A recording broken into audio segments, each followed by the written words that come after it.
Friends எல்லாருக்கும் வணக்கம். நம்ம இன்னைக்கு என்ன பார்க்க போகிறோம் அப்படின்னா பப்பாளி பழத்தோட நன்மைகள், அப்புறம் பப்பாளி விதையோட நன்மைகளை பற்றி பார்க்க போகிறோங்க. பப்பாளி பழத்தை போலவே பப்பாளி விதையிலுமே ஏராளமான மருத்துவ குணங்களும் ஊட்டச்சத்துக்களும் இருக்குது. பப்பாளி பார்த்தீங்கன்னா நிறைய நோய் தீர்க்கும் அற்புதங்களை செய்யக்கூடியது. இது எல்லாருக்கும் தெரிஞ்சதுதான். இப்போ பார்த்தீங்கன்னா நீரிழிவு மற்றும் ரத்த அளவு அதிகப்படுத்தி ரத்தத்தை சுத்தம் செய்தல் போன்ற பல அற்புதமான விஷயங்களை செய்யக்கூடியது இந்த பப்பாளி பழங்க.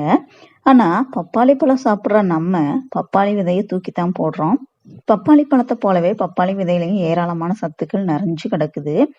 கீழே தூக்கி வீசுற அந்த விதையில இவ்வளவு நன்மை இருக்கா அப்படின்னு நம்ம ஆச்சரியப்படுவோம். அந்த அளவுக்கு இதுல நிறைய நன்மைகள் இருக்குது. அப்படி என்னதான் இதுல நன்மைகள் இருக்குது அப்படின்னு அந்த வீடியோல நம்ம பார்க்க போறோங்க. பப்பாளி பழம் எல்லாருக்கும் பிடிக்குமா அப்படின்னா தெரியல. ஆனா ஒரு சிலர் உடம்புக்கு ரொம்ப நல்லது அப்படின்னு சாப்பிடுவாங்க. ஒரு சிலருக்கு பப்பாளி பழம் சுத்தமா பிடிக்காது. விலை மலிவாகவும் ஆரோக்கியமும் நிறைந்த நம்ம நாட்டு பழத்தை நிறைய பேர் விரும்புறதே இல்லைங்க. நம்ம நாட்டு பழத்துலதான் ஆனா ஆரோக்கியம் அதிகமா இருக்குது. இந்த பப்பாளியில ஏராளமான சத்துக்கள் இருக்குது. பப்பாளி பழம் சாப்பிட்றதுக்கு முன்னாடியே அதனுடைய விதையை தூக்கி போட்டுருவோம். ஆனா பப்பாளி பழத்தை விட அதன் விதையில சத்துக்கள் நிறைய இருக்குதுங்க. பப்பாளி விதையில அதிகமான நார்ச்சத்து இருக்குது. இதனால செரிமான மண்டலம் நல்லா வலுப்பெறும். இதனால ஜீரண உறுப்பு நன்றாக செயல்படும். உடல் எடையை அதிகரிக்காம கண்ட்ரோல் பண்ற ஆற்றல் இந்த விதையில இருக்குது. உடல் எடையை குறைக்க நினைக்கிறவங்க தாராளமா பப்பாளி விதையை எடுத்துக்கிடலாங்க. பப்பாளி விதையில அதிகமான ஆன்டி ஆக்சிடென்ட்கள் மற்றும் பாலிஃபினாயில் இருக்கிறதுனால இது தொற்றுகளை ஏற்படுத்துற கிருமிகளை தாக்கி அழிக்குது. சளி, காய்ச்சல், இருமல் மற்றும் நுரையீரல் தொடர்பான தொற்றுகளை தாக்கி அழிக்கிற சக்தி இந்த பப்பாளி விதையில இருக்குதுங்க. அப்புறமா குடல் புண்களை ஆத்துற சக்தியும் பப்பாளி விதையில இருக்குது. குடல் மற்றும் வயிறு சம்பந்தமான பிரச்சனைகளுக்கு நல்ல தீர்வை கொடுக்கக்கூடியது இந்த பப்பாளி விதைங்க.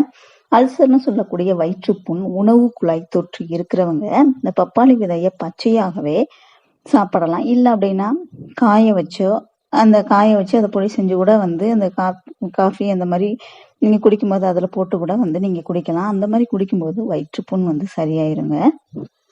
பெண்களுக்கு ரொம்பவே நல்லது இந்த பப்பாளி விதை. மாதவிடா காலங்கள்ல வரக்கூடிய கடுமையான வயிற்று வலி, இடுப்பு, தொடை வலி இதெல்லாம் போக்கக்கூடிய தன்மையும் அதில் இந்த பப்பாளி விதையில இருக்குதுங்க. மாதவிடா காலங்கள்ல ஏற்படுகின்ற உடல் வலியை போக்கி உடலுக்கு தேவையான வலிமையும் ஆற்றலையும் போக்கக்கூடியது. அந்த வலிமையெல்லாம் நல்ல ஸ்ட்ரென்த்தை நல்ல உடலுக்கு கொடுக்கும். உடல் சோர்வை போக்கக்கூடியதுங்க. அதே மாதிரி பப்பாளி விதையில பாத்தீங்க அப்படின்னா ஃபேட்டி ஆசிட் அதிகமா இருக்கிறதுனால இதய குழாய், ரத்த குழாய் கொழுப்பு படிவதை தடுக்குங்க. உடல்ல கெட்ட கொழுப்புகள் கரைக்கக்கூடிய தன்மையும் இந்த பப்பாளி விதையில இருக்குது. நைட்டு தூங்குறதுக்கு முன்னாடி இந்த பப்பாளி விதையை ஒரு ஸ்பூன் அளவு நீங்க சாப்பிட்டு வந்தீங்க அப்படின்னா நம்ம உடம்புக்கு நல்ல ஒரு வலிமையை கொடுக்குங்க. குழந்தைகள்ல இருந்து பெரியவங்க வரைக்கும் வரக்கூடிய பிரச்சனை தான் மலச்சிக்கல்.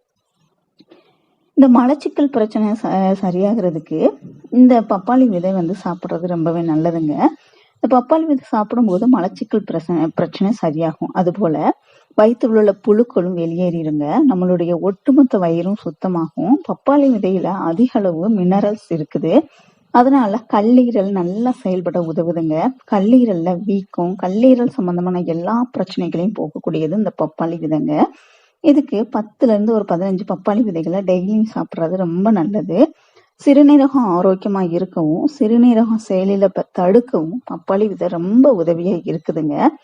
சிறுநீரக நச்சுக்கள் தொடர்பான பிரச்சனைகளுக்கு மிக சிறந்த தீர்வு தரக்கூடியது இந்த பப்பாளி விதை.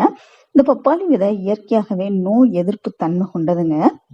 இதனால வைரஸ் தொற்று எதுவுமே நம்ம தாக்காம பாதுகாத்து கொள்ளும். வைரஸ்னால உண்டாகக்கூடிய நோய் கிருமிகளை எதிர்த்து போராடக்கூடிய தன்மை இந்த பப்பாளி விதைக்கு இருக்குதுங்க. அதிகமான நோய் எதிர்ப்பு தன்மை கொண்டது இந்த பப்பாளி விதைங்க. பப்பாளி விதையில உள்ள அந்த மூலப்பொருட்கள் பார்த்தீங்கன்னா புற்றுநோய் செல்கள் மற்றும் கட்டிகள், அந்த கட்டிகள் வளர்வதை தடுக்கும். அதிலும் இதுல இருக்கிற அந்த வேதிப்பொருள் பார்த்தீங்க அப்படின்னா அந்த மார்பக புற்றுநோய், நுரையீரல் புற்றுநோய், சரும புற்றுநோய், பெருங்குடல் புற்றுநோய்ல இருந்து காக்கிற சக்தி இந்த பப்பாளி விதையில இருக்குதுங்க. அதே மாதிரி பாத்தீங்க அப்படின்னா பப்பாளி பழத்தின் விதைகள் ஆண்களுக்கு ரொம்பவே அற்புதம் செய்யக்கூடியதுங்க. ஆண் பெண் 2 பேருக்கும் மலட்டுத்தன்மை போகக்கூடியது. இதுல அதிக அளவு புரோட்டீன் இருக்கு. இந்த பப்பாளி விதை ஆண்களுக்கு விந்தணுடைய உற்பத்தி அதிகரிக்கும், ஆண்மை சக்தியை அதிகரிக்கும். நைட்டு தூங்க போறதுக்கு முன்னாடி நீங்க இதை எடுத்துக்கலாம். 3 நாள் தொடர்ந்து 1 ஸ்பூன் அளவு நீங்க நைட்டு தூங்க போறதுக்கு முன்னாடி சாப்பிட்டு வந்தீங்க அப்படின்னா ரொம்ப நல்லதுங்க. ஆண்களின் பிறப்புறுப்புக்கு தேவையான ரத்த ஓட்டம் அதிகரிச்சு ஆண்மை தன்மை பெருக்கும். இந்த பப்பாளி விதை சாப்பிட்றதுக்கு பார்த்தீங்க அப்படின்னா கொஞ்சம் கசப்பும் காரத்தன்மையாகவும் இருக்குங்க. ஆனா மருத்துவ நன்மைகள் ஏராளம். நீங்க கசக்கு காரமா இருக்கு அப்படின்னு நினைச்சீங்கன்னா இதனுடைய பயன்கள் நமக்கு கிடைக்காமலே போயிடும். நீங்க மருத்துவ தன்மைகள் நமக்கு கிடைக்கணும், இதனால நமக்கு நன்மைகள் கிடைக்கணும் அப்படின்னா நீங்க எடுத்துக்கிடலாங்க. ரொம்பவே மருத்துவ குணங்கள் நிறைஞ்சது. ஸோ ட்ரை பண்ணி பாருங்க. வீடியோ பிடிச்சிருந்துச்சுன்னா லைக் பண்ணுங்க, ஷேர் பண்ணுங்க, கமெண்ட் பண்ணுங்க. மறக்காம சேனலை சப்ஸ்கிரைப் பண்ணிக்கோங்க. கூடவே பெல் சிம்பல் கிளிக் பண்ணிக்கோங்க. தேங்க்யூ.